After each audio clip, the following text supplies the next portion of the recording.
Hello बच्चों। जैसा कि आप देख रहे हैं कि इस पर्टिकुलर सेक्शन में, इस पर्टिकुलर लेक्चर में हम लोग बात करने वाले हैं density of state. First of all हमें उसका एक फंडामेंटल आइडिया डेवलप करना ज़रूरी है। एक चीज़ समझें, ख़ास तौर पर जो हमारा ये सिलेबस है ये सेमी कंडक्टिंग टर्मिनोलॉजी के इर्द गिर्द बनाया हुआ है पूरा सिलेबस। मतलब इसमें आपको semi conducting, bond formation, available orbitals, energy states, Fermi energy और extrinsic intrinsic semiconductors in term of band, available state, ये सारे टर्म्स यूज करने पड़ेंगे। अगर इन टर्म्स को हम वैसे सुने तो मतलब ऐसा लगता है कि बहुत ही फैंसी किस्म की पूरी टर्मिनोलॉजी है, पता नहीं इनका क्या मतलब होता होगा। तो एक तरह का एक अनईजीनेस जो होती है वो क्रिएट होती है और बच्चों में है, ये रहता है। और सबसे बड़ी बात यहाँ पर ये है इस कोर्स की, खास तौर पर जो मैं पहले बात कर चुका हूँ कि आप लोग अभी जस्ट 10+2 करके आए हो। आपका जो मैच्योरिटी है मैथमेटिकल और साइंस फिजिक्स की, या जो भी आपको एनालिटिकल मैच्योरिटी, वो भी बहुत अच्छी नहीं है। आप जस्ट 10+2 हो, आप डिफरेंशियल इक्वेशन अब सीख रहे होगे।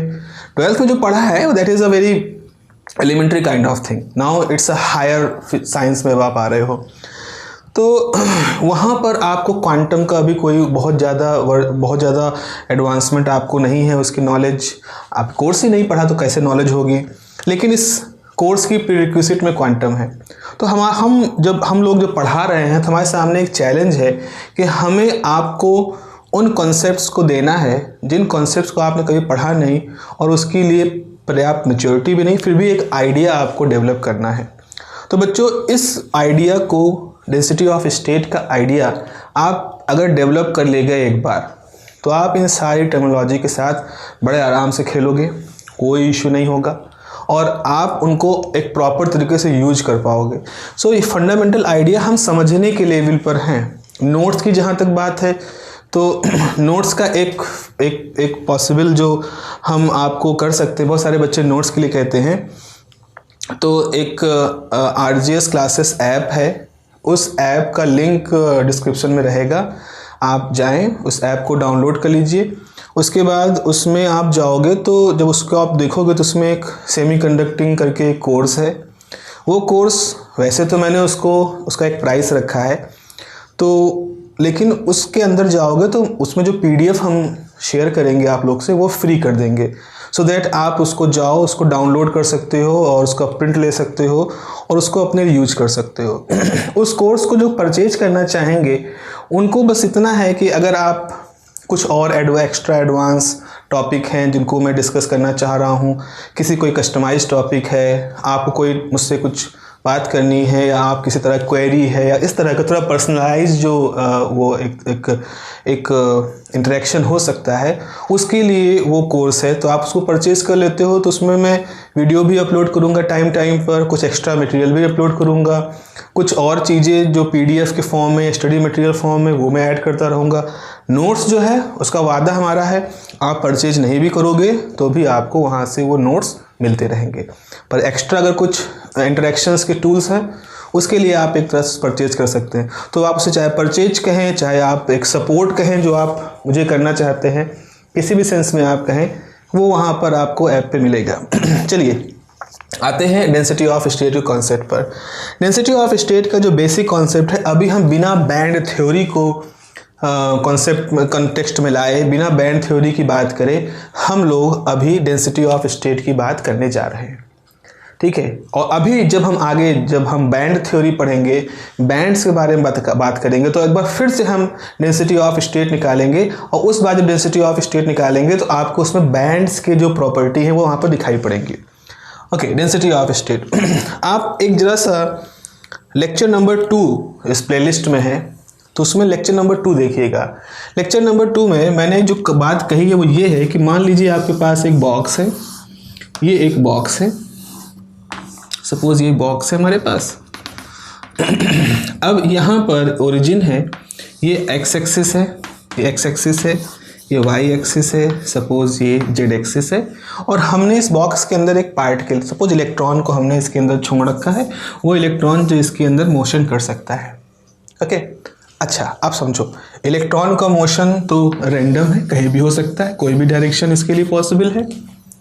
अब इस तरह की रैंडम डायरेक्शन के साथ हमारी मैथमेटिक्स थोड़ा सा डिफ़िकल्ट हो जाएगी। तो हम अभी चूंकि एक फिजिकल सिस्टम का बेसिक आइडिया लेना चाहते हैं, तो फॉर सिंप्लिसिटी हम ये मानते हैं कि x बराबर सपोज ये x बराबर 0 है, ये है x बराबर l, यानी ये l है, ये 0 है। तो एक इलेक्ट्रॉन है जो इधर गति कर रहा है इस तरह से, मतलब बॉक्स में वो y में नहीं जा रहा, वो z में नहीं जा रहा, वो केवल x डायरेक्शन में ही गति कर रहा है। तो जैसे कि इसको अगर हम देखें तो हम बॉक्स का केवल ये हिस्सा देखें इस तरह से, फ्रंट पोर्शन, जैसे जस्ट फॉर एग्जांपल आप समझिए ये हमारा बॉक्स है। तो इस बॉक्स में ये x है, ये y है, ये z है। इलेक्ट्रॉन केवल ऐसे मोशन कर रहा है x में। आप कहोगे ऐसा होगा नहीं, बिल्कुल नहीं होगा, वो तो अंदर अंदर हर तरफ मोशन कर रहा होगा। Just for simplicity to develop some idea about this motion, हम मान लें कि ऐसा वन डायमेंशनल मोशन है। तो अब x इजिकल टू 0 से लेकर के x इजिकल टू l, ये जो दो डायमेंशन है, दो बाउंड्री हैं, इनके बीच में आप मान लें आपका इलेक्ट्रॉन जिसका मास m है वो मोशन कर रहा है। तो एक तरह से ये एक क्वांटम सिस्टम है। एक सिंगल पार्टिकल की बात कर रहे हो, माइक्रोस्कोपिक पार्टिकल की। इसकी एनर्जी हम लोग निकाली थी। एनर्जी के नीचे सफिक्स में n लिखा है क्योंकि ये एनर्जी जो है ये एक इंटीजर नंबर n पे डिपेंड करती है। और फॉर्मूला कुछ ऐसा आता है, NH²/8mL²। इस तरह का एक फार्मूला हम लोगों ने इक्वेशन नंबर 2 में लेक्चर नंबर 2 में डिराइव किया था। अच्छा, वहाँ फार्मूला आपको थोड़ा अलग दिखेगा। वहाँ फार्मूला आपको ऐसा दिखेगा, En बराबर n²π²h×2mL²। इस तरह से हम लोगों ने इक्वेशन लेक्चर नंबर 2 में डेरिवेशन किया है। तो इसमें कोई अंतर नहीं है। देखो होता क्या है, h× इजिकल टू होता है h/2π। तो अगर आप यहाँ पर रख दोगे h× इजिकल टू h/2π का होल स्क्वायर, तो ये हो जाएगा n²π²h²/4π² divided by 2mL²। Pi cancel हो गया, तो ये हो जाएगा n²h²/8mL²। तो ये हमारा फॉर्मूला हो जाएगा। तो जो हमने बात की, जो अभी फॉर्मूला लिखा था उससे ये निकाल सकते हो। तो ये हमारे पास फॉर्मूला निकल के आया। अब इस फॉर्मूले में खास बात आप देख रहे हो, h प्लैंक कांस्टेंट है, m is the mass of electron है, l is the dimension of this, वो जो कन्फाइनमेंट का रेंज है इलेक्ट्रॉन के। यहाँ पर एक इंटीजर आ गया n। ओके, एक इंटीजर हमारे पास n आ गया। अभी जो n की वैल्यू है ये 1 हो सकती है, 2 हो सकती है, 3 हो सकती है, इस तरह से इसकी कुछ डिफरेंट वैल्यूज़ हो सकती हैं। लेकिन ये सारी वैल्यूज़ डेफिनिट होंगी, डिस्क्रीट होंगी, फ्रैक्शन में नहीं होंगी, रेशियो में नहीं होंगी, कंप्लीट नंबर होंगे आपके 1 2 3 4, नॉट 1.2, नॉट 1.7, नॉट 2.7, नॉट 2.9, इस तरह के नहीं, 1 और 2 और 3 और 4 इस तरह से। और ये जो प्रोसेस, ये जो पूरा फॉर्मूला है ये दिखा रहा है कि हमारी एनर्जी अब कॉन्टिन्यूस नहीं है, अब हमारी एनर्जी को कॉन्टिन्यूटी नहीं है। अब वो जो इलेक्ट्रॉन जो इस बॉक्स के अंदर है, जब ये मोशन करेगा तो इस भले ही कैद में है लेकिन इसके पास चॉइस क्या है, या तो एनर्जी रखेगा। सपोज हम मान लें कि ये जो ब्रैकेट के अंदर पूरा क्वांटिटी है, इसको अगर हम देखें तो ये तो कांस्टेंट होगा। सपोज इसको हम a मान लें, तो हम लिख सकते हैं En is equal to n² time a is in some joule या इलेक्ट्रॉन वोल्ट मान लो। तो n की वैल्यू 1 रखोगे तो E1 हो सकता है a, n की वैल्यू 2 रखोगे तो E2 हो सकता है 4 टाइम a, n की वैल्यू 3 रखोगे तो E3 हो सकता है 9 टाइम a। तो इस प्रकार से बच्चों क्या हो रहा है, ये इलेक्ट्रॉन जो इस कन्फाइन है इस बॉक्स के अंदर, उसकी एनर्जी या तो a होगी या 4a होगी या 9a होगी। यानी अगर हम डायग्राम बनाना चाहें तो सपोज 0 से लेकर के l के बीच में ये हमारा कन्फाइनमेंट है, तो यहाँ एनर्जी, पहली एनर्जी सबसे कम एनर्जी, जो सबसे कम एनर्जी है इसको हम ग्राउंड स्टेट की एनर्जी कहेंगे। ग्राउंड स्टेट का मतलब ये होता है जो सबसे कम संभव एनर्जी सिस्टम के पास रह सकती है, उससे कम नहीं रह सकती। और उससे कम होने का मतलब सिस्टम ही नहीं एग्जिस्ट कर रहा है। तो सिस्टम बना तो उतनी एनर्जी तो रहेगा ही, वो इस तरह से, तो इसे ग्राउंड स्टेट एनर्जी है। अच्छा, अब क्या हुआ, आपका सिस्टम ए एनर्जी के साथ मोशन कर रहा है, आपको लगा कि लाओ थोड़ी एनर्जी इसको दे दें, आपने इसको एनर्जी कितनी सप्लाई करी, अपनी तरफ से इसको 0.5 ए एनर्जी देना चाहा। अगर ये सिस्टम जिसके पास ऑलरेडी एनर्जी ए है, अगर ये 0.5 ए एनर्जी रिसीव कर ले तो इसकी एनर्जी कितनी हो जाएगी, 1.5 ए। बट दिक्कत क्या है, ए के बाद अगली पॉसिबिलिटी 4a की है। तो इसका मतलब है ये सिस्टम, ये इलेक्ट्रॉन जो इस कैद में है, ये आपकी दी हुई एनर्जी एब्जॉर्ब नहीं करेगा, इस ऑफर को रिसीव नहीं करेगा, वो अपनी उसी एनर्जी के साथ ही मोशन करता रहेगा। अगला है, आप अगर इसको इस स्टेट में भेजना चाहते हो तो आपको इसको 3a अमाउंट एनर्जी देनी पड़ेगी। तो जब ये इलेक्ट्रॉन ग्राउंड स्टेट से हायर स्टेट पे जाएगा तो इसे हम इसकी एक्साइटेड स्टेट कहेंगे, उत्तेजित अवस्था कहेंगे। तो अगली पॉसिबिलिटी कहाँ बनेगी, 4a पे, फिर अगली पॉसिबिलिटी बनेगी 9a पे। और इस तरह से हम देखते हैं कि इस सिस्टम के पास एनर्जी की जो कंडीशन है वो कंटिन्यूअस नहीं है बल्कि डिस्क्रीट है। इसी को हम क्वांटम बिहेवियर कहते हैं। यहाँ तक तो लेक्चर नंबर 2 में हम लोग की बात हो चुकी थी। अब आते हैं वापस से जनरलाइजेशन पर कि भाई हमने तो किसी सिंप्लिसिटी के तहत उस बॉक्स के अंदर जो इलेक्ट्रॉन का मोशन था उसको हमने किसी सिंप्लीफिकेशन के तहत 1 डायमेंशनल मान लिया था, पर एक्चुअल में तो 3 डायमेंशन है, बिल्कुल 3 डायमेंशन है। अब अगर 3 डायमेंशन है और मान लें कि बॉक्स ऐसा है, बॉक्स क्यूबिक है, जस्ट अगेन फॉर सिंप्लिसिटी, तो इस बॉक्स ऐसा है कि ये जो डायमेंशन है x बराबर 0 से x बराबर l, इधर जाओ ऐसे, तो यहाँ पर होगा अगर आपके पास ये y बराबर 0 से ये जो दूरी है ये भी है y बराबर l, और यहाँ से z बराबर 0 से ये भी है z बराबर l। मतलब ये क्यूब है, हाँ भले क्यूब दिख नहीं रहा बट हम इसको क्यूब कह रहे हैं कि ये दूरी भी l है, ये दूरी भी l है, ये दूरी भी l है। जैसा क्यूब की सारी साइड बराबर होती है वैसा है। तो अगर कोई पार्टिकल इसके अंदर x में भी मोशन कर सकता है, y में मोशन कर सकता है, z में मोशन कर सकता है, तो हम इसको कैसे लिखें, इसकी एनर्जी कैसे लिखें? तरीका वही होगा, सिंप्लीफिकेशन करना होगा। तो हमारे सिंगल के लिए क्या था, En is equal to n square h square upon 8ml square. अब जब 3 डायमेंशन की बात आएगी तो ये आंसर ये ऐसा होगा, h square upon 8ml square, n1 square, n2 square, n3 square. समझ रहे हैं? यहाँ पर 1 का मतलब आप कह सकते हो x axis along x axis, 2 का मतलब कह सकते हो अलॉन्ग y एक्सिस, और 3 का मतलब आप सोच सकते हो अलॉन्ग z एक्सिस। क्योंकि हमारा बॉक्स अब 3 डायमेंशन में है, इसीलिए आपके लिए x के अलॉन्ग ये है नंबर, y के अलॉन्ग ये नंबर है, z के अलॉन्ग ये नंबर। तो आप देखो इस 1 डायमेंशनल केस का हमने जनरलाइजेशन कर दिया, जनरलाइजेशन हमने यहाँ पर कर दिया है आपके पास।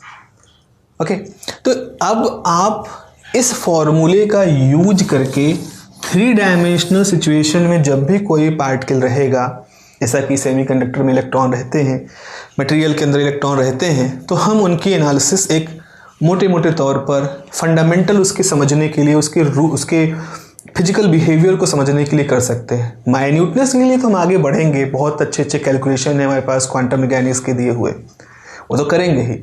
पर हम अभी क्या डेवलप करना चाहते हैं, अभी हम एक समझ डेवलप करना चाहते हैं, हम एक फील डेवलप करना चाहते हैं कि ये जो हम लोग बड़े बड़े भारी भारी शब्द बोल रहे हैं, डेंसिटी ऑफ स्टेट, और ख़तरनाक लगता है जब इसको कोई शॉर्ट फॉर्म में लिख देता है डॉस इस तरह से। तो ये सब क्या है बताए, बहुत ही बेसिक सी चीज़ रहे, बहुत ही ज़रूरी चीज़ बताते हैं, और जो आप अभी अप्रिशिएट भी करोगे, हाँ ऐसा होना चाहिए। तो अब देखो ये है, अब यहाँ पर x एक्सिस के लिए n स्क्वायर है, y एक्सिस के लिए z स्क्वायर n2 है और z एक्सिस के लिए n3 है। जैसा कि हमने यहाँ पे कहा था n की वैल्यू कुछ भी हो सकती है, 1 2 3 4 कुछ भी हो सकती है। ऐसे यहाँ पर भी है, n1 की वैल्यू कुछ भी हो सकती है, 1 2 3 4, n2 की वैल्यू भी कुछ भी हो सकती है, इंटीजर है ना तो अपनी प्रॉपर्टी तो रखेगा ही, 1 2 3 4 ऐसे कुछ भी वैल्यू हो सकती है। अब जरा परमुटेशन सोचो, यहाँ पर ऐसा ये कोई शर्त नहीं है कि जब n1 1 हो तो n2 भी 1 होना चाहिए, नो ऐसी कोई शर्त नहीं है। अगर n1 1 है तो n2 कुछ भी हो सकता है, 1 हो सकता है, 2 हो सकता है, 3 हो सकता है, कुछ भी हो सकता है। और उसी तरह से n3 भी 1 हो सकता है, 2 हो सकता है, 2 हो सकता है, 3 कुछ भी हो सकता है। तो अब ये कुछ ऐसा है कि इलेक्ट्रॉन यहाँ पे कैसे 3 डायमेंशन के हिसाब लेते हो, मान लो यहाँ पर 1 है, यहाँ 2 है, यहाँ 3 है, यहाँ 4 है, यहाँ 1 है, यहाँ 2 है, यहाँ 3 है, यहाँ 4 है, यहाँ 1 है, यहाँ 2 है, यहाँ 3 है, यहाँ 4 है। अब कोई पॉइंट ऐसा है कि जो x एक्सिस का 2 है, y एक्सिस का 1 है और z एक्सिस का 2 है, तो उस पॉइंट की लोकेशन यहाँ होगी। तो इसको हम किसी डिस्टेंस से शो करेंगे। इसकी डायमेंशन क्या होगी, x एक्सिस का 2, y का 1, z का 2, ऐसे तो लिखते हैं हम कार्टेशियन कोऑर्डिनेट सिस्टम में। इसी प्रकार से बच्चों समझो n1 की वैल्यू अगर 1 है, n2 की वैल्यू कुछ भी हो सकती है। अब मान लो जस्ट फॉर एग्जाम्पल, हमने एग्जाम्पल के तौर पर ले लिया कि n1 इंटीजर 1 है, n2 इंटीजर 1 है, n3 इंटीजर क्या है आपका 2 है। ठीक है, तो अब जरा देखो E की वैल्यू क्या आ जाएगी, तो E आपने कब लिया, E की वैल्यू कुछ है, वो हो जाएगी h² / 8 ml², ये हो जाएगा 1² + 1² + 2², दैट इज 2²। तो इसका वैल्यू आना है 8 ml², 1 + 1 + 4 यानी 6। तो ये हो जाएगा 3, ये हो जाएगा 4, हो जाएगा 3h² / 4 ml², ये हो जाएगा। इसका मतलब है कि हमारे पास एक एनर्जी की वैल्यू आ गई। आप h 4 ml इन सब की वैल्यू रखोगे, you will get a number जो कि एनर्जी को रिप्रेजेंट करेगा। तो हमारे पास एनर्जी किसके लिए आ गई, जब आपने n रखा था 1, n2 रखा था 1, n3 रखा था 2। तो इस तरह से हमने ये बताया कि जब E की वैल्यू 1 1 2 होती है तो इसकी एनर्जी कितनी हो जाएगी, 3h² 4 ml²। ये जो चीज़ है, ये जो एनर्जी से हमने एक खास वैल्यू प्राप्त की है, इसको हम जोड़ेंगे उस इलेक्ट्रॉन की एक अवस्था के साथ, क्योंकि इलेक्ट्रॉन तो गति कर रहा है, उसकी एक स्टेट, इसको हम उसकी एक स्टेट कहेंगे। इलेक्ट्रॉन की एक अवस्था, जैसे एक बिंदु है, बिंदु चल रहा था, किसी समय वो ऐसी जगह पहुंचा जहां x2 है, y1 है, z2 है।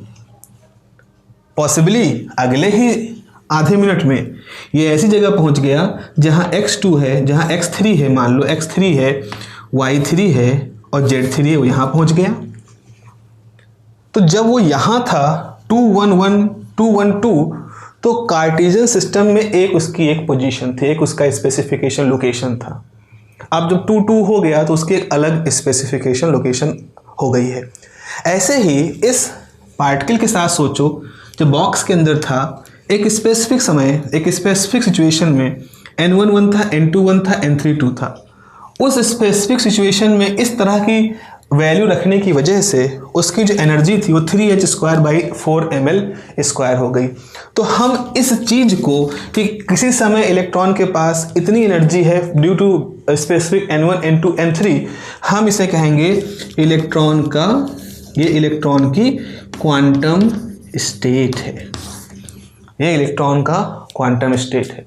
तो सामान्य रूप से हमेशा हार्ड एंड फास्ट रूल नहीं है, लेकिन अगेन मोटे मोटे तौर पर हम किसी सिस्टम के द्वारा जो एनर्जी रखी जाती है किसी स्पेसिफिक n की वैल्यू होने की वजह से, हम उसको उसकी क्वांटम स्टेट से रिप्रेजेंट करते हैं कि ये उसकी क्वांटम स्टेट है। और इस स्टेट में जब रहता है इलेक्ट्रॉन तो उसकी एनर्जी इस फॉर्मूले से दी जाती है। या इसको एक और थोड़ा सा और अगर हम फैंसी नाम देना चाहें तो इसको हम कहते हैं इलेक्ट्रॉन ऑर्बिटल स्टेट। चाहे आप क्वांटम स्टेट को थोड़ा सा और प्रिसाइज होकर के बात करना चाहोगे तो आप इसको इलेक्ट्रॉन ऑर्बिटल स्टेट आप कह सकते हो। ओके, तो ये हो गया हमारे पास। अब जैसे कहते हैं energy state, what do you mean by energy state? This is the meaning of energy state. हम एनर्जी स्टेट मतलब हम किसी पर्टिकुलर n1 n2 n3 की चॉइस के हिसाब से जो एनर्जी होगी उस स्टेट को हम कॉरेस्पॉन्ड कर रहे हैं। अच्छा देखो, यहाँ एक बहुत बड़ा खेल है। खेल ऐसा है कुछ कि अगर आप अब इस पे ध्यान अगर किसी गया तो उसने कहा कि सर ये जो आपने एनर्जी निकाली है 3h² 4 ml, ये एक और तरीके से आ सकती है। क्या है तरीका? तरीका ये है, अगर हम n1 की वैल्यू 1 ले लें, n2 की वैल्यू 2 कर दें और n3 की वैल्यू 1 कर दें तो भी यही होगा। 1² + 2² + 1² 6 आएगा, यही वैल्यू आएगी। यानी अगर हम e को ऐसा रखें n1 1 2 1, again we will get same energy. फिर कोई कहता है अरे ऐसा ही क्या, यहाँ देखो अगर n1 को कर दो 2, n2 कर दो 1, n3 कर दो 1, अगेन यू विल गेट 4 + 1 + 1, 4 मतलब 2² + 1² + 1² 6। यानी अगर आपने e की वैल्यू 2 1 1 कर दी तो भी आप यही एनर्जी पाओगे। अब देखो यहाँ पर क्या हो रहा है, n1 n2 n3 के 3 कॉम्बिनेशंस हैं और इन 3 कॉम्बिनेशन को बिलोंग करती हुई एक ही एनर्जी है। अब आप कहोगे सर अभी इससे पहले आपने कहा था कि किसी इलेक्ट्रॉन की कुछ स्पेसिफिक लोकेशंस की वजह से उसके पास जो एनर्जी होती है उसको हम उसकी स्टेट कहते हैं। तो अब तो यहाँ पर 3 स्पेसिफिक कंडीशन है जो एक ही एनर्जी को बिलोंग कर रहे हैं। तो हम कहेंगे देखो ऐसा है कि इस तरह की सिचुएशन जब आती है इसे कहते हैं डीजेनरेसी, डीजेनरेट होना। हमारी एनर्जी स्टेट डीजेनरेट है। डीजेनरेट का मतलब ये होता है एनर्जी वैल्यू 1 है, उस एनर्जी वैल्यू के लिए 3 तरह की सिचुएशन n1 n2 n3 की 3 वैल्यू हैं। तो जैसा कहावत नहीं, एक अनार 100 बीमार, वैसा है। एक ही स्टेट है, एक ही वैल्यू है एनर्जी की और उसको बिलोंग करते हुए 3 एनर्जी स्टेट्स हैं।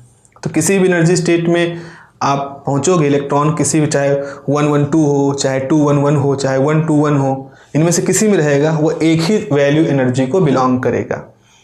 तो यहाँ पर ऐसा कुछ यूनिकनेस नहीं है। अब जैसे मान लो यूनिकनेस की बात कहो तो अगर हमने n1 की वैल्यू 1 कर दी, n2 की वैल्यू 1 कर दी, n3 की वैल्यू 1 कर दी, अगर ऐसा कर दिया तो आपके पास आंसर क्या आएगा? आपके पास आंसर आ जाएगा 3h² / 8 ml²।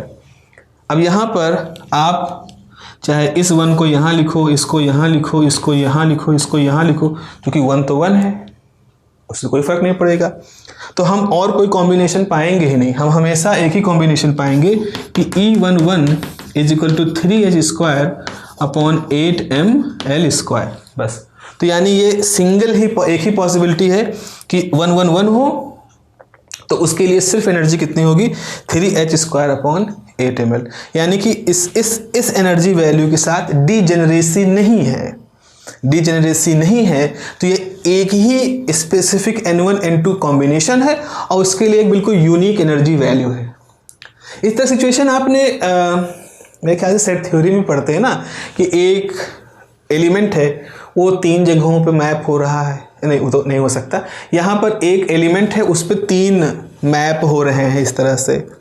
जैसे हम इसको कह सकते हैं, जैसे हमारे पास हमने 3 शर्ट सिलवाई, हमारे पास एक ही पैंट है। हमारे पास एक ब्लैक कलर की पैंट है, ओके, हमारे पास एक ब्लैक कलर की पैंट है, उसके साथ हम ब्लू कलर की शर्ट भी पहन सकते हैं, उसके साथ हम वाइट कलर की शर्ट भी पहन सकते हैं, उसके साथ हम ग्रीन कलर की शर्ट भी पहन सकते हैं।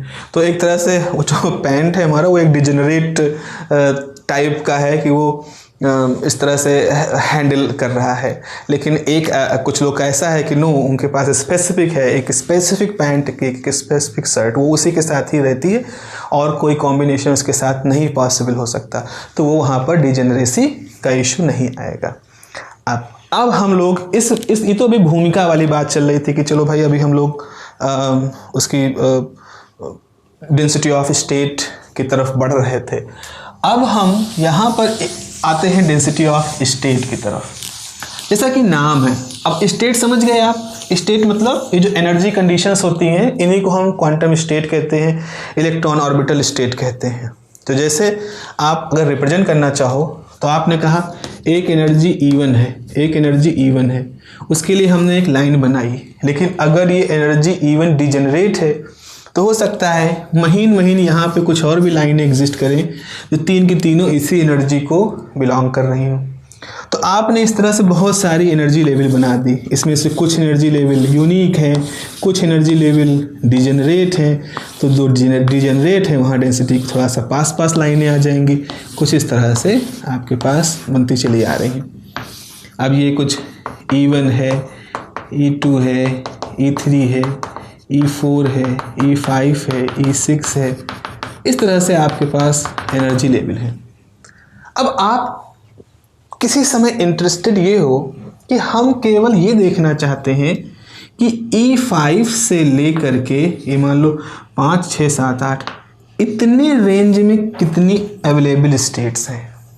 सिर्फ हम इससे नीचे में इंटरेस्टेड नहीं है, नो, इससे ऊपर में इंटरेस्टेड नहीं है, हम इंटरेस्टेड सिर्फ इतने में है, इसमें।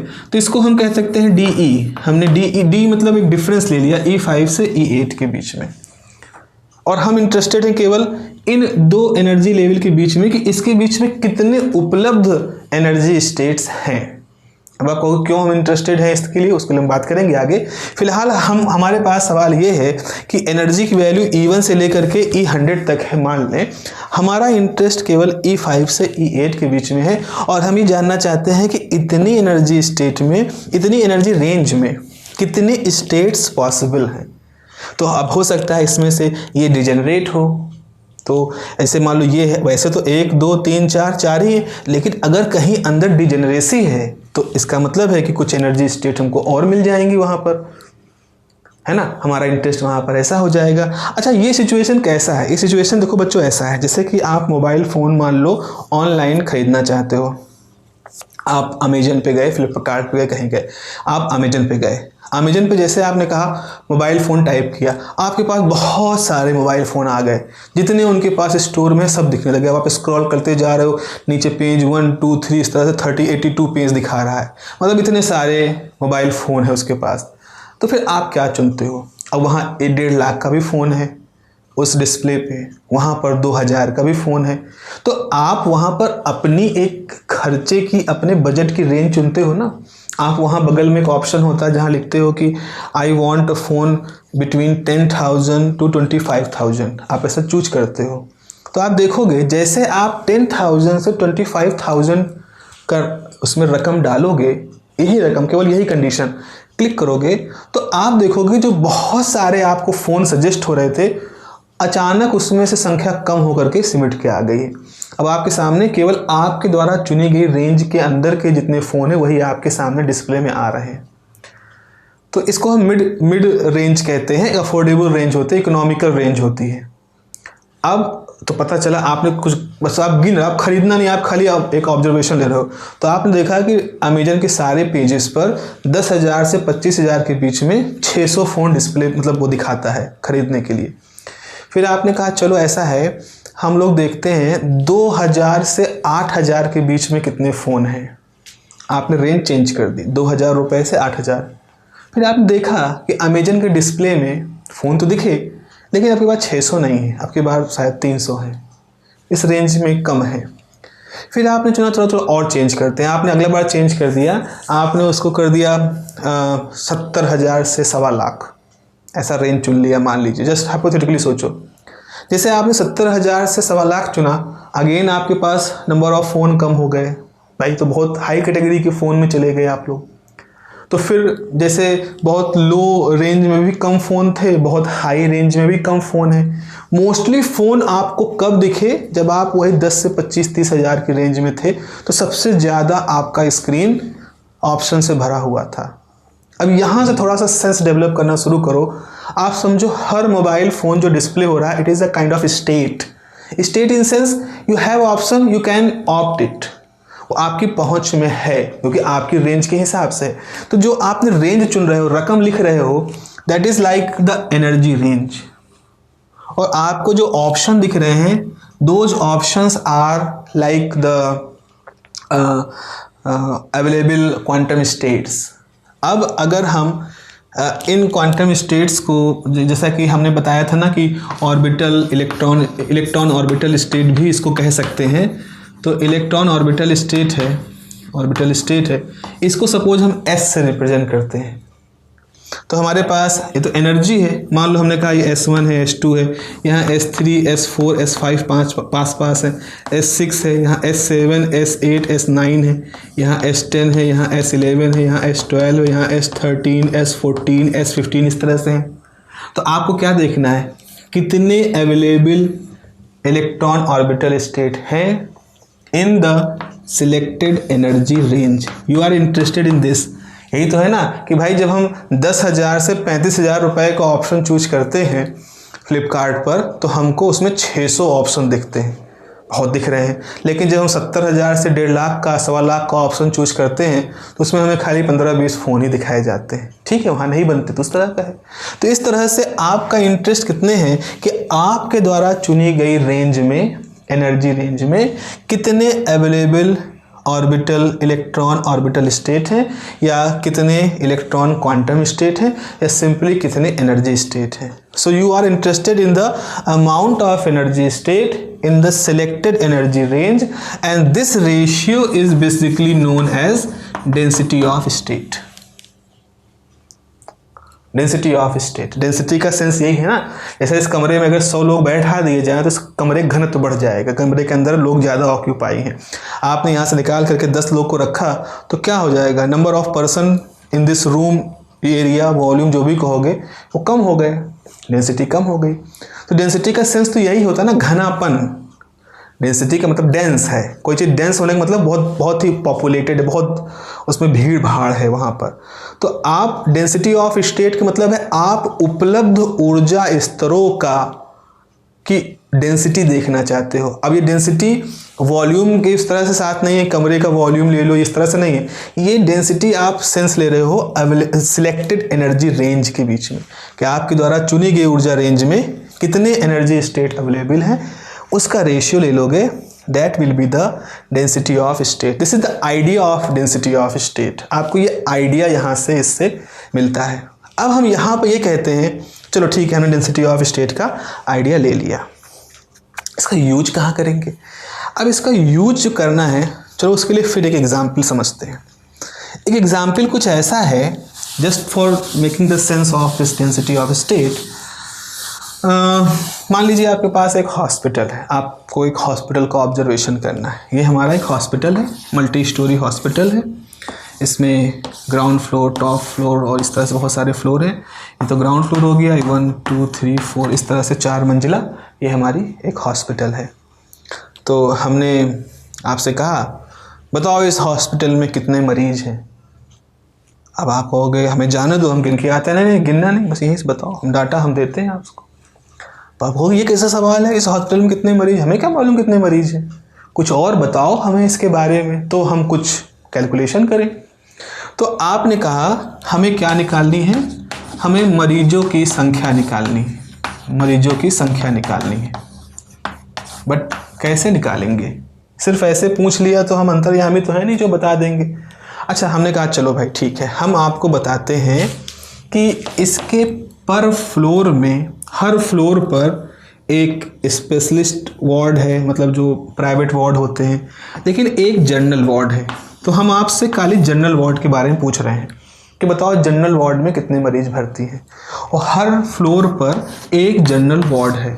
यानी पहली बात तो आपको पता चली कि ग्राउंड फ्लोर को छोड़ करके हर फ्लोर पर एक जनरल वार्ड है। तो 4 जनरल वार्ड हो गए, एक डाटा मिल गया। फिर उसने कहा, उस व्यक्ति ने, कि हर वार्ड में 100 बेड हैं। अब आपको कुछ डाटा ये मिला, अब आप थोड़ा सा कंफर्टेबल हुए, ओके आपको जनरल वार्ड में मरीजों की संख्या ढूंढनी है, 4 जनरल वार्ड है, हर जनरल वार्ड में 100 बेड हैं। तो इसका मतलब है कि इसके अंदर 400 बेड हैं, ठीक है। लेकिन क्या सिर्फ ये जान लेने से कि 400 बेड हैं आप मरीजों की संख्या जान जाओगे? नहीं जान सकते। हाँ, ये कह सकते हो 400 बेड हैं तो अधिकतम 400 मरीज वहाँ जनरल वार्ड में भर्ती हो सकते हैं। लेकिन क्या हम ये कह सकते हैं कि 400 बेडों पे 400 मरीज हैं? नहीं कह सकते। फिर वो आदमी कहता है देखो भाई ऐसा है, एपिडेमिक की सिचुएशन को देखते हुए या उस तरह के प्रोटोकॉल को भी फॉलो करते हुए प्रशासन ने ये कह रखा है कि हर एक बेड के बाद एक बेड खाली छोड़ा जाएगा और फिर एक मरीज भर्ती किया जाएगा। तो आपको एक रूल बताया गया, कि ऑल्टरनेट मरीज बेड पे रखे जाएंगे। तो इसका मतलब है बेड भले ही 400 हैं, लेकिन अगर ऑल्टरनेट तरीके से रखोगे तो आप कह सकते हो उसमें 200 मरीज ही आएंगे। तो देखो आपका कैलकुलेशन बहुत तेजी से बदल रहा है। जैसे आपको पता चला 4 जनरल वार्ड हैं, हर वार्ड में 100 बेड हैं, तो आप इमीडिएटली आ गए कि अच्छा 400 बेड हैं, यानी अधिकतम 400 मरीज आ सकते हैं। लेकिन फिर जैसे उस व्यक्ति ने अगला रूल बताया, अब एक रूल बताया, कैसे रूल प्रशासन मतलब उस स्कूल के उस हॉस्पिटल के मैनेजमेंट ने क्या कर रखा है, हर एक बेड पे एक मरीज नहीं होगा, हर एक बेड पर एक एक छोड़ के मरीज भर्ती किया जाएगा। यानी कि अब आपने कहा ओके, तो यहाँ मैक्सिमम कैपेसिटी 400 की नहीं है, यहाँ मैक्सिमम कैपेसिटी 200 की है। तो रूल नंबर 1 देखते ही आपको पता चला कि यहाँ पर ये जितने भी बेड हैं जो मैक्सिमम कैपेसिटी हो सकती है वो 200 हो सकती है। रूल नंबर 2 वो बताता है कि इस समय जो हमारा हॉस्पिटल है वो उसकी कैपेसिटी का हाफ फिल्ड है। अब आपके पास सफिशिएंट डाटा आ गया। तो क्या है, 4 फ्लोर, हर फ्लोर पे 100 लोग, 100 बेड, 400 बेड अवेलेबल। लेकिन चूंकि ऑल्टरनेट भरने हैं तो हम मोटे तौर पे मान लें 200 बेड ही फुल कैपेसिटी पे भरे जाएंगे तो अवेलेबल है। और ये कहता है कि हमारा जो हॉस्पिटल है वो जितनी कैपेसिटी भर सकता है उसका आधा भरा हुआ है, यानी जो 200 की मैक्सिमम कैपेसिटी भर सकता है इस रूल के तहत उसका आधा भरा हुआ है। यानी कि इस समय इस हॉस्पिटल के अंदर 100 मरीज हैं। तो मरीजों की संख्या आप कब जान पाए? मरीजों की संख्या तब जान पाए जब आपको ये मालूम चला कितने नंबर ऑफ बेड्स हैं जो अवेलेबल हैं और कौन सा रूल है जो वहाँ पर काम कर रहा है। इस रूल को हम कहते हैं डिस्ट्रीब्यूशन लॉ, क्योंकि इसी लॉ के हिसाब से ही मरीज इन बेडों पर भर्ती किए जा रहे हैं। और जो नंबर ऑफ बेड्स हैं ये कुछ और नहीं है, ये अभी आपने जो पढ़ा है डेंसिटी ऑफ स्टेट, ये वही है कि दिए गए ऊर्जा स्तरों में कितने, दिए गए एनर्जी रेंज में कितने ऊर्जा स्तर हमारे सामने उपलब्ध हैं। तो जो ये वैल्यू है जो कह रही है दिए हुए एनर्जी रेंज में कितने इलेक्ट्रॉन ऑर्बिटल स्टेट अवेलेबल हैं, वो है डेंसिटी ऑफ स्टेट। और ये डेंसिटी ऑफ स्टेट ये वैसी ही जानकारी जैसे ये जानकारी थी 400 बेड और उसके बाद 400 बेड, जैसे 400 बेड, केवल 400 बेड की जानकारी डेंसिटी ऑफ स्टेट की जानकारी थी। अब इस 400 में से केवल 200 ही भरेंगे मैक्सिमम कैपेसिटी पे, वो आपने डिस्ट्रीब्यूशन लॉ के पहले पार्ट से जाना। और हाफ फील्ड है ये डिस्ट्रीब्यूशन लॉ के दूसरे पार्ट से जाना। तो दिस इज, अब आप समझो अगर हम कह रहे हैं कि हमारे किसी सिस्टम के अंदर कितने पार्टिकल अवेलेबल हैं, कितने पार्टिकल हैं जो कि उस पर्टिकुलर एनर्जी रेंज में भरे हुए हैं। तो हम इंटरेस्टेड हैं नंबर ऑफ पार्टिकल, चलो ऐसे लिखें, number of particle in the energy range DE, यानी हम इंटरेस्टेड हैं DN में। तो ये कैसे होगा, आपको सबसे पहले तो ये मालूम होना चाहिए, जैसे ये बेडों की संख्या ये सब मालूम होना चाहिए। तो उस DE में कितनी एनर्जी स्टेट है आपको ये मालूम होना चाहिए, और फिर आपको एक लॉ मालूम होना चाहिए। तो this is the law, distribution law. आप खुद ही सोचो, क्या इसके बिना, इसकी जानकारी के बिना आप कभी भी बता सकते कि इस समय हॉस्पिटल में 100 मरीज? नहीं बता सकते थे। तो डिस्ट्रीब्यूशन लॉ की भी हमें जानकारी चाहिए। तो अब हम यहाँ से भूमिका बना चुके हैं। आने वाले समय में हमें 2 महत्वपूर्ण टॉपिक पढ़ने हैं। एक तो डेंसिटी ऑफ स्टेट का मैथमेटिकल एक्सप्रेशन पढ़ना है, दूसरा ये चीज़ बहुत इंपॉर्टेंट है, इसको पढ़ना है, distribution law. This is called the distribution law. और हम चूंकि सॉलिड स्टेट पढ़ रहे हैं मटेरियल साइंस के अंदर, हमारा पाला सबसे ज़्यादा किसके साथ पड़ेगा? इलेक्ट्रॉनों के साथ पड़ेगा। तो इलेक्ट्रॉन जिस डिस्ट्रीब्यूशन लॉ को फॉलो करते हैं उसे हम कहते हैं फर्मी उसे हम कहते हैं फर्मी डिस्ट्रीब्यूशन लॉ, जो कि फर्मी डिराक स्टैटिस्टिक्स का एक पार्ट होता है। तो आप अगर फर्मी डिस्ट्रीब्यूशन लॉ को बिल्कुल अच्छी तरह समझ जा रहे हो तो ये बहुत ज़रूरी है समझना, आपके लिए ज़रूरी है ही है, मतलब इसका कोई ऑप्शन ही नहीं है। इसको आपने अच्छी तरह से समझा और डेंसिटी ऑफ स्टेट आपने कैलकुलेट करना सीख लिया, तो आप कभी भी इस दोनों को एक साथ अप्लाई करके number of particle in the given energy range या गिवन सिचुएशन आप निकाल सकते हो। और ये हमें निकालनी होगी, ये हमें निकालना होगा, क्योंकि ये जो number of particle available particle की जो बात चल रही है, इसी का ही तो यही तो आधार बनेंगे आपकी कंडक्टिविटी कैलकुलेशन का, यही आधार बनेंगे आपके जो इलेक्ट्रॉनिक डिवाइस बना रहे हो वो कितना क्विकली रिस्पॉन्स करेंगे, वो कितना उनकी कंडक्टिविटी कितने रेशियो के साथ काम कर रही है। सारी चीज़ें आप तब सही अच्छे से जान पाओगे जब आपको इस चीज़ की जानकारी होगी कि आपके पास कितने अवेलेबल इलेक्ट्रॉन है उस दिए हुए एनर्जी रेंज में, क्योंकि एनर्जी की तो बहुत सारी वैल्यूज़ पॉसिबल है। आप अपना ट्रांजिस्टर, अपना सेमीकंडक्टर डिवाइस सभी एनर्जी पे तो ऑपरेट नहीं कर रहे हो, आप तो एक सर्टेन एनर्जी रेंज में ऑपरेट कर रहे हो। तो आपको मालूम क्या होना चाहिए कि उस दिए हुए एनर्जी रेंज में के हिसाब से डेंसिटी ऑफ स्टेट कितनी है, और फिर आपको ये मालूम होना चाहिए कि वहाँ डिस्ट्रीब्यूशन फंक्शन जो है वो कैसे बिहेव चेंज करता है। वो बिहेव चेंज करता है टेम्परेचर के बेसिस पर। जो फर्मी डिराक फंक्शन होता है ये टेम्परेचर के साथ कैसे बिहेव चेंज करता है। तो आपको डेंसिटी ऑफ स्टेट और डिस्ट्रीब्यूशन फंक्शन इन दोनों को ही समझना है, और मेरे ख्याल से आप इन दोनों का इम्पोर्टेंस स्पेशली एग्जाम्पल से समझ चुके होंगे कुछ हद तक कि कैसे ये रिलेटेड है। ठीक है, तो अब हम आते हैं अपने इस पोर्शन पर। हमें अब अगला पोर्शन हमें यही समझना है कि हम डेंसिटी ऑफ स्टेट कैसे कैलकुलेट करें। अगर आप अपना सिलेबस देखो तो आपसे कहा गया है कि density of state for 1 dimensional, for 2 dimensional और फॉर 3 डायमेंशनल कंडीशंस। हम आज की डेट में क्वांटम वायर बनाते हैं। क्वांटम वायर एक तरह के क्वांटम स्ट्रक्चर हैं जो 1 डायमेंशनल होते हैं, जो इस तरह से बनाए जाते हैं कि इसमें केवल लेंथ का ही इशू होता है। फिर हमारे पास एक है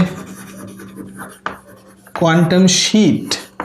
क्वांटम शीट जैसे स्ट्रक्चर होता है, वहाँ पर हम एक ऐसा स्ट्रक्चर बनाते हैं एटॉमिक अरेंजमेंट के थ्रू, जो हो सकता है एक एटम की इतनी पतली चादर हो, मतलब एक चादर, एटमों की चादर, जिसमें केवल एक ही एटम बुने हुए हैं और वो पूरा बने हुए हैं। जैसे आप लोग देखते हैं ना, कुछ लोग वो एक्यूप्रेशर के लिए कार की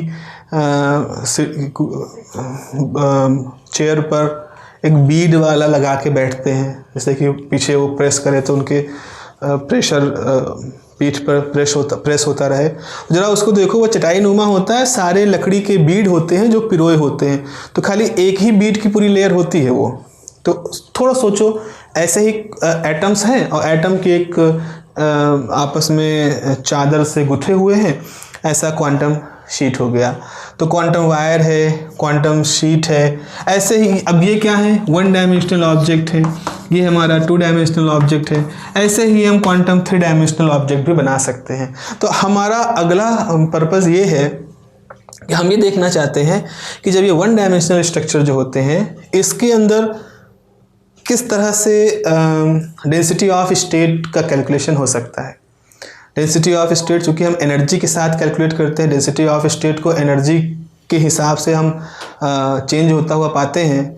कैसे पाते हैं, जैसा कि अभी हमने बताया था कि मान लो यहाँ एनर्जी लेवल पास है, लेकिन फिर यहाँ एनर्जी लेवल दूर है, यहाँ एनर्जी लेवल दूर है। तो अगर आपने यहाँ का कोई डी चुन लिया तो आपको नंबर ऑफ स्टेट कम मिलेंगे।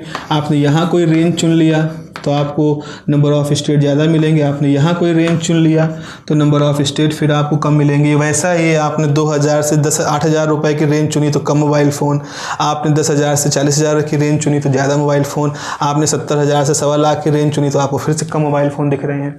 तो डेंसिटी ऑफ स्टेट आप कितना पाओगे वो इस बात पे भी एक बार डिपेंड करता है कि एनर्जी की रेंज आप किस तरह से ऑप्ट कर रहे हो। या फिर इसको ऐसे भी कह सकते हो कि हम क्यों ना अपनी रिक्वायरमेंट के हिसाब से वही एनर्जी की रेंज चुने जहां हमें सबसे ज़्यादा डेंसिटी स्टेट की आवश्यकता हो।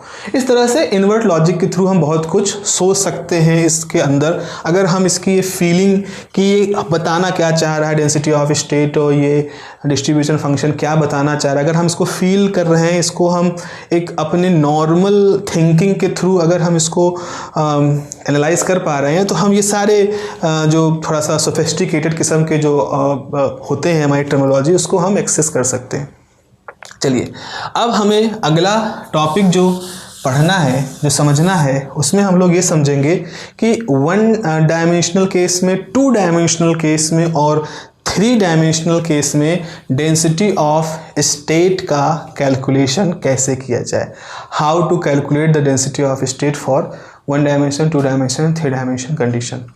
तो वो हम लोग अगले सेक्शन में आएंगे, आपसे एक बार फिर से मुलाकात होगी, तो उसमें हम आपको वो डिस्ट्रीब्यूशन और डेरिवेशन और वो एनर्जी के साथ उसका रिलेशन है वो हम आपको बताएंगे। Okay, till then have a nice day, take care of yourself, bye bye, नमस्कार।